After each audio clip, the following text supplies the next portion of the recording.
Hi hello ನಮಸ್ಕಾರ welcome back to my channel. So ಯಾರಾದರೂ ಹೊಸ್ದಾಗಿ ನನ್ನ ಚಾನಲ್ ನೋಡ್ತಾ ಇದ್ರಿ, ಸೊ ನನಗೆ 11 ಮಂತ್ಸ್ ಬೇಬಿ ಇದೆ. ಸೊ ನನ್ನ ಚಾನಲಲ್ಲಿ ನಮ್ಮ ಬೇಬಿಗೆ ಏನೇನು ತಿನ್ನಿಸ್ತೇನೆ ಅಂತೆಲ್ಲ ತುಂಬ ವಿಡಿಯೋಸ್ ಅಪ್ಲೋಡ್ ಮಾಡಿದ್ದೀನಿ. ನಿಮಗೆ ಏನಾದರೂ ಇಷ್ಟ ಇದ್ದರೆ ಹೋಗಿ ಚೆಕ್ ಮಾಡಿ. ಪ್ಲೇ ಲಿಸ್ಟಲ್ಲಿ ಬೇಬಿ ಫುಡ್ ಅಂತಲೇ ಸಪ್ರೇಟಾಗಿ ಹಾಕಿದ್ದೀನಿ, ಹೋಗಿ ಚೆಕ್ ಮಾಡಿ. ನನ್ನ ಮಗಳಿಗೆ ಏನೇನು ತಿನ್ನಿಸ್ತಾ ಇದ್ದೀನಿ ಅಂತೆಲ್ಲ ಅದರಲ್ಲಿ ನಾನು ಅಪ್ಲೋಡ್ ಮಾಡಿದ್ದೀನಿ.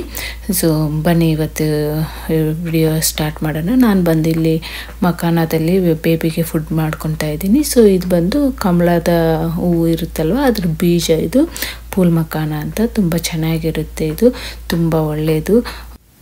ಮಕ್ಕಳು ವೆಯ್ಟ್ ಗೇನ್ ಆಗೋದಕ್ಕೆ ಹಾಗೆ ಬ್ರೈನ್ ಡೆವಲಪ್ಮೆಂಟ್ಗೆ ಇದು ತುಂಬ ಉಪಯುಕ್ತವಾಗುತ್ತೆ. ಸೊ ಬನ್ನಿ ಇದು ಯಾವ ರೀತಿ ಮಾಡೋದು ಅಂತ ನಾನು ಹೇಳ್ತೀನಿ. ನಾನು ಬಂದು ಇಲ್ಲಿ ಪೂಲ್ ಮಖಾನ ಬಂದು 2 ಕಪ್ಸ್ ತೊಗೊತಾ ಇದ್ದೀನಿ. ಸೊ ಇದನ್ನು ನಾವು ಚೆನ್ನಾಗಿ ರೋಸ್ಟ್ ಮಾಡ್ಕೋಬೇಕು. ಪೂಲ್ ಮಖಾನನ 2 ಕಪ್ಸ್ ತೊಗೊತಾ ಇದ್ದೀನಿ. ನಾನು ಸ್ವಲ್ಪನೇ ನಾನು ಮಾಡ್ಕೊತಾ ಇರೋದು. ಆಮೇಲೆ ಇದಾದಮೇಲೆ ಬೇರೆದು ಮಾಡ್ಕೊಳ್ಳೋಣ ಅಂತ ಸ್ವಲ್ಪ ಮಾಡ್ಕೊತಾ ಇದ್ದೀನಿ.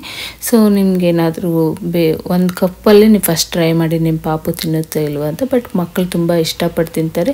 ಅದು ಅಲ್ಲದೆ ಇದು ತುಂಬ ಒಳ್ಳೆಯದು ಈ ಪೂಲ್ ಮಖಾನ ಕೊಡೋದ್ರಿಂದ. ಚಿಕ್ಕ ಪಾಪುನೆಲ್ಲ ದೊಡ್ಡವರು ಎಲ್ಲರೂ ತಿನ್ಬೋದು. ದೊಡ್ಡವರು ವೆಯ್ಟ್ ಲಾಸ್ ಟ್ರೈ ಮಾಡ್ತಾ ಇರ್ತಾರಲ್ಲ, ವೆಯ್ಟ್ ಲಾಸ್ ಆಗೋದಕ್ಕೆ. ಸೊ ಅವ್ರು ಇಲ್ದು ಸ್ನ್ಯಾಕ್ಸ್ ಆಗಿ ತೊಗೋಬೋದು. ಹಾಗೆ ಚಿಕ್ಕ ಮಕ್ಕಳಿರ್ತಾರಲ್ಲ, ಒಂದು 5-6 ಇಯರ್ಸು, 2 ಇಯರ್ಸಿಂದ ಡೈರೆಕ್ಟಾಗಿ ಹೀಗೆ ಕೊಡ್ಬೋದು. ಈ ಥರ ಲೋ ಫ್ಲೇಮಲ್ಲಿ ಚೆನ್ನಾಗಿ ಹುರಿದ್ಬಿಟ್ಟು ಉಪ್ಪು ಖಾರ ಹಾಕಿ ಸ್ವಲ್ಪ ಬೆಣ್ಣೆ ಹಾಕಿ ಕೊಟ್ಟರೆ ತಿನ್ಬಿಡ್ತಾರೆ. ಸೊ ನಾನು ಪಾಪುಗೆ ಪೌಡ್ರ್ ಮಾಡ್ಕೊತಾ ಇದ್ದೀನಿ. ಪಾಪುಗೆ ಇನ್ನೂ ತಿನ್ನೋಕ್ಕಾಗಲ್ಲಲ್ವ, ಈ ರೀತಿ ಪೌಡ್ರ್ ಮಾಡ್ಕೊತಾ ಇದ್ದೀನಿ. ಇದು ಲೋ ಫ್ಲೇಮಲ್ಲಿ ಚೆನ್ನಾಗಿ ಹುರ್ಕೋಬೇಕು. ನಮ್ಗೆ ಯಾವ ರೀತಿ ಗೊತ್ತಾಗುತ್ತೆ ಅಂದರೆ ನೋಡಿ, ಈ ಥರ ಪ್ರೆಸ್ ಮಾಡಿದ್ರೆ ಪುಡಿ ಥರ ಆಗೋಗುತ್ತೆ. ಈ ಥರ ಆದರೆ ಅಂತ ಇದು ರೆಡಿ ಆಗಿದೆ ಅಂತ ಪೂಲ್ ಮಖಾನ.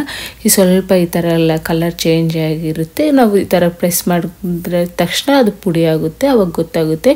ಇನ್ನು ಅದು ಸೈಡ್ಗೆ ಇಟ್ಬಿಟ್ಟು ಅದು ತಣ್ಣಗಾಗೋಗಿ ಬಿಡಬೇಕು. ಸೊ ಹಾಗೆ ನಾನು 2 ಕಪ್ಸ್ ಓಟ್ಸ್ ತೊಗೊತಾ ಇದ್ದೀನಿ.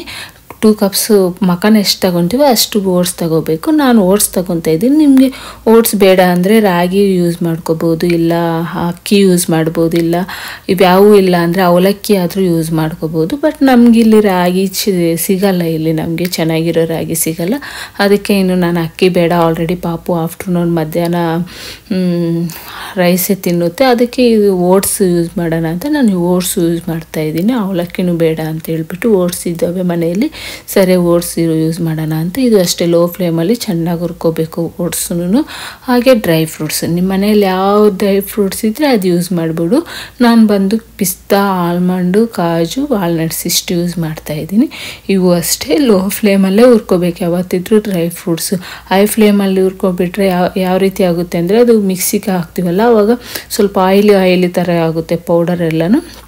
ಅದಕ್ಕೆ ಲೋ ಫ್ಲೇಮಲ್ಲಿ ಚೆನ್ನಾಗಿ ಹುರ್ಕೊಂಡ್ರೆ ಅದು ನಾವು ಮಿಕ್ಸಿಗೆ ಹಾಕೊಂಡ್ರೂ ಹಿಟ್ಟು ಆಯಿಲ್ ಥರ ಅನಿಸಲ್ಲ, ಚೆನ್ನಾಗಿ ಪೌಡ್ರ್ ಆಗುತ್ತೆ. ಲೋ ಫ್ಲೇಮಲ್ಲಿ ಹುರಿದ್ರೆ ಡ್ರೈ ಫ್ರೂಟ್ಸ್ ಯಾವತ್ತೇ ಆಗಲಿ ಲೋ ಫ್ಲೇಮಲ್ಲೇ ಹುರ್ಕೋಬೇಕು. ಇನ್ನು ಅವೆಲ್ಲ ಕ್ಲೀನಾಗಿ ತಣ್ಣಗಾಗೋವರೆಗೂ ಬಿಡಬೇಕು. ಬಿಸಿದಾಗಬಾರ್ದು ಮಿಕ್ಸಿಗೆ. ಫುಲ್ ತಣ್ಣಗಾದ್ಮೇಲೆ ಮಿಕ್ಸಿಗೆ ಹಾಕ್ಕೋಬೇಕು. ಇವಾಗ ಮಿಕ್ಸಿಗೆ ಬಂದು ನಾನು ಇದು ಪೂಲ್ ಮಖಾನ, ಆಮೇಲೆ ಓಟ್ಸು, ಡ್ರೈ ಫ್ರೂಟ್ಸ್ ಇಷ್ಟೆಲ್ಲ ಮಿಕ್ಸಿಗೆ ಹಾಕ್ಕೊತಾ ಇದ್ದೀನಿ. ಇದು ಬಂದು 6-7 ಮಂತ್ಸಿಂದ ಸ್ಟಾರ್ಟ್ ಮಾಡ್ಬೋದು ಮಕ್ಕಳಿಗೆ. ಸೊ ಅದಕ್ಕಿಂತ ಕಮ್ಮಿ ಅಂದರೆ ಸ್ವಲ್ಪ ಕಷ್ಟ ಕೊಡಬಾರ್ದು. ಸೊ 7 ಮಂತ್ಸಿನ ಬೇಬಿಯಿಂದ ಮಾಡಿದ್ರೆ ತುಂಬ ಒಳ್ಳೆಯದು, ತುಂಬ ಈಸಿಯಾಗಿ ತಿನ್ಬಿಡ್ತಾರೆ ಮಕ್ಕಳು. ಆಮೇಲೆ ನಾವು ಮಗು ಡೈರೆಕ್ಟಾಗಿ ಪೂಲ್ ಮಖಾನ ತಿನ್ನೋ ಅಲ್ಲಿವರೆಗೂ ಈ ಥರ ಪೌಡ್ರ್ ತಿನ್ನಿಸ್ಬೋದು.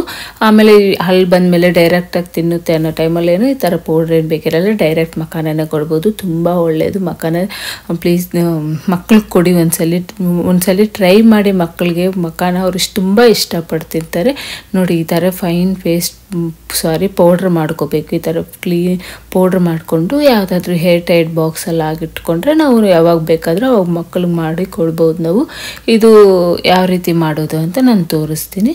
ಸೊ ನಾನು 2 ಟೇಬಲ್ ಸ್ಪೂನ್ ಹಾಕ್ಕೊತಾ ಇದ್ದೀನಿ. ಇದು ನಾವು ಸ್ವೀಟ್ ಆದರೂ ಮಾಡ್ಕೋಬೋದು, ಖಾರ ಆದರೂ ಮಾಡ್ಕೋಬೋದು, ಯಾವ ರೀತಿ ಆದರೂ ಮಾಡ್ಕೋಬೋದು. ಸ್ವೀಟ್ ಹಾಕಿ ಮಾಡ್ಕೋಬೇಕಾದ್ರೆ ಸ್ವಲ್ಪ ಬೆಲ್ಲ ಹಾಕಿ ಮಾಡ್ಕೋಬೋದು. ನಾನು ಇವತ್ತು ಸ್ವಲ್ಪ ಖಾರನೇ ಮಾಡ್ಕೊತಾ ಇದ್ದೀನಿ, ಸ್ವೀಟ್ ಏನು ಮಾಡ್ಕೊತಾ ಇಲ್ಲ. ಅದಕ್ಕೆ ನಾನು 2 ಟೇಬಲ್ ಸ್ಪೂನ್ ಅಷ್ಟು ಪೌಡ್ರ್ ಹಾಕ್ಕೊತಾ ಇದ್ದೀನಿ ಇದಕ್ಕೆ.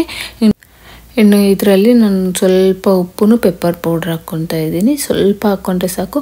ಒಂದು 7 ಮಂತ್ಸ್ 8 ಮಂತ್ಸ್ ಬೇಬಿಗಾದರೆ ಏನೂ ಬೇಕಿರಲ್ಲ, ಡೈರೆಕ್ಟಾಗಿ ಹೀರೆ ಕೊಡ್ಬೋದು. ಉಪ್ಪು ಹಾಕ್ಬಾರ್ದು 7 ಮಂತ್ಸ್ 8 ಮಂತ್ಸ್ ಬೇಬಿಗೆ. ಒಂದು 10-11 ಮಂತ್ಸ್ ಬೇಬಿ ಆದಮೇಲೆ ಉಪ್ಪು ಹಾಕ್ಕೊಟ್ಟು ಉಪ್ಪು ಪೆಪ್ಪರ್ ಅದೆಲ್ಲ ಯೂಸ್ ಮಾಡೋದೇ ಒಳ್ಳೆಯದು. ಇನ್ನು ನಾನು ಬಂದು ಇಲ್ಲಿ ಅಲ್ಲಿ ಗಂಟು ಕಡ್ದಿರಂಗೆ ಸ್ವಲ್ಪ ನೀರು ಹಾಕ್ಕೊಂಡು ಫಸ್ಟ್ ಒಂದು ಸ್ವಲ್ಪ ಮಿಕ್ಸ್ ಮಾಡಿಕೊಂಡು ಆಮೇಲೆ ನಾನೊಂದು ಗ್ಲಾಸ್ ಯೂಸ್ ಮಾಡ್ತಾಯಿದ್ದೀನಿ ವಾಟರು. ಸ್ವಲ್ಪ ಓಟ್ಸ್ ಹಾಕಿದ್ದೀನಲ್ವ, ಸ್ವಲ್ಪ ಓಟ್ಸು ಸ್ವಲ್ಪ ಗಟ್ಟಿನೇ ಬರುತ್ತೆ, ಸ್ವಲ್ಪ ವಾಟರ್ ಜಾಸ್ತಿ ಹಿಡಿಸುತ್ತೆ. ಅದಕ್ಕೆ ನಾನು ಒಂದು ಗ್ಲಾಸ್ ವಾಟರ್ ಯೂಸ್ ಮಾಡ್ತಾಯಿದ್ದೀನಿ ಇದಕ್ಕೆ. ಇನ್ನು ಇದು ಬಂದು ಸ್ವಲ್ಪ ಸ್ಟವ್ ಮೇಲೆ ಇಟ್ಕೊಂಡು ನಾವು ಸೇಮು ರಾಗಿ ಸೇರಿ ಅದೆಲ್ಲ ಯಾವ ರೀತಿ ಮಾಡ್ತೀವಿ ಅದೇ ರೀತಿನೇ ಮಿಕ್ಸ್ ಮಾಡ್ತಾನೆ ಇರಬೇಕು, ಕೈ ಬಿಡಬಾರ್ದು. ಕೈ ಬಿಟ್ಟರೆ ಕಂಡು ಕಟ್ಟುತ್ತೆ, ಆ ಥರ ಕಂಡು ಕಟ್ತಿರಂಗೆ ಮಿಕ್ಸ್ ಮಾಡ್ತಾನೆ ಇರಬೇಕು. ಸೊ 7-8 ಮಂತ್ಸ್ ಬೇಬಿಗಾದರೆ ಸ್ವಲ್ಪ ವಾಟರ್ ಬೀಳುತ್ತೆ. ನಮ್ಮ ಪಾಪು 11 ಮಂತ್ಸ್ ಅಲ್ವಾ, ಸೊ ಅದಕ್ಕೆ ನಾನು ಸ್ವಲ್ಪ ಗಟ್ಟಿಯಾಗೆ ಮಾಡ್ಕೊತೀನಿ. ನೋಡಿ ಈ ಕನ್ಸಿಸ್ಟೆನ್ಸಿ ಆದರೆ ಸಾಕು 7-8 ಮಂತ್ಸ್ ಬೇಬಿಗಾದರೆ. ನನ್ನ ಪಾಪುಗೆ ಮಾತ್ರ ನಾನು ಸ್ವಲ್ಪ ಹೊತ್ತು ಕುದಿಸ್ಕೊತೀನಿ, ಅದನ್ನು ಸ್ವಲ್ಪ ಗಟ್ಟಿ ಆಗುತ್ತೆ. ಇನ್ನು ಸ್ವಲ್ಪ ಹೊತ್ತು ಕುದಿಸ್ಕೊಂಡ್ರೆ ಜಾಸ್ತಿನೂ ಗಟ್ಟಿ ಆದ್ರೂ ಸ್ವಲ್ಪ ತಿನ್ನೋದು ಕಷ್ಟ ಆಗುತ್ತೆ ಮಕ್ಕಳಿಗೆ. ನಾನು ಈ 7-8 ಮಂತ್ಸ್ ಬೇಬಿಗೆ ಇಷ್ಟು ಸಾಕು. ನನ್ನ ಪಾಪುಗೋಸ್ಕರ ನಾನು ಸ್ವಲ್ಪ ಗಟ್ಟಿ ಮಾಡ್ಕೊತಾ ಇದ್ದೀನಿ. ನೋಡಿ ಈ ಕನ್ಸಿಸ್ಟೆನ್ಸಿ ಆದರೆ ಸಾಕು ನಮ್ಮ ಪಾಪುಗೆ. ಅದು ತಣ್ಣಗಾದ್ಮೇಲೆ ಇನ್ನೂ ಸ್ವಲ್ಪ ಗಟ್ಟಿ ಆಗುತ್ತೆ. ಸೊ ನಾನು ಈ ಕನ್ಸಿಸ್ಟೆನ್ಸಿ ಬಂದಮೇಲೆ ಸ್ಟವ್ ಆಫ್ ಮಾಡ್ಕೊತಾ ಇದ್ದೀನಿ. ಇನ್ನು ಇಷ್ಟು ಸ್ಟವ್ ಆಫ್ ಮಾಡಿಕೊಂಡು ಇದು ತಣ್ಣಗಾಗೋಗ್ಬಿಡಬೇಕು. ನೆಕ್ಸ್ಟ್ ಇದರಲ್ಲಿ ನಾನು ಒಂದು 1/2 ಟೇಬಲ್ ಸ್ಪೂನಷ್ಟು ತುಪ್ಪ ಹಾಕ್ಕೊತಾ ಇದ್ದೀನಿ. ಅದು ನಮ್ಮ ಇಷ್ಟ. ಮಕ್ಕಳಿಗೆ ಸ್ವಲ್ಪ ಮಕ್ಕಳಿಗೆ ತುಪ್ಪ ಹಾಕ್ಕೊಟ್ರೆ ಸ್ವಲ್ಪ ಇಷ್ಟಪಟ್ಟು ತಿಂತಾರಲ್ವ, ಅದಕ್ಕೆ ಸ್ವಲ್ಪ ತುಪ್ಪ ಹಾಕ್ಕೊತಾ ಇದ್ದೀನಿ ನಾನು. ಇನ್ನು ಇದು ಸ್ವಲ್ಪ ತಣ್ಣಗಾದ್ಮೇಲೆ ಮಕ್ಕಳಿಗೆ ತಿನ್ನಿಸ್ಬೇಕು. ಸೊ ನೋಡಿ ಈ ಕನ್ಸಿಸ್ಟೆನ್ಸಿಗೆ ಬರುತ್ತೆ, ತಣ್ಣಗಾದ್ಮೇಲೆ ಫುಲ್ ಗಟ್ಟಿ ಆಗುತ್ತೆ. ಸೊ ಈ ರೀತಿ ಒಂದ್ಸಲಿ ಮಾಡಿ ಟ್ರೈ ಮಾಡಿ ನಿಮ್ಮ ಮಕ್ಕಳಿಗೂ, ನಿಮಗೆ ರಿಸಲ್ಟ್ ಗೊತ್ತಾಗುತ್ತೆ. ಸೊ ಇಷ್ಟೇ ವಿಡಿಯೋ ಇಲ್ಲಿಗೆ ಎಂಡ್ ಮಾಡ್ತಾ ಇದ್ದೀನಿ. ಇನ್ನೂ ಯಾರಾದರೂ ಹೊಸದಾಗಿ ನನ್ನ ಚಾನಲ್ ನೋಡ್ತಾ ಇದ್ದರೆ ಪ್ಲೀಸ್ ಸಬ್ಸ್ಕ್ರೈಬ್ ಮಾಡ್ಕೊಳ್ಳಿ. ಹಾಗೆ ಪಕ್ಕದಲ್ಲಿರೋ ಬೆಲ್ ಐಕನ್ ಕ್ಲಿಕ್ ಮಾಡಿ ನಾನು ಯಾವುದೇ ವಿಡಿಯೋ ಹಾಕೋದು ನಿಮ್ಗೆ ನೋಟಿಫಿಕೇಶನ್ ಬರುತ್ತೆ. Thank you, bye.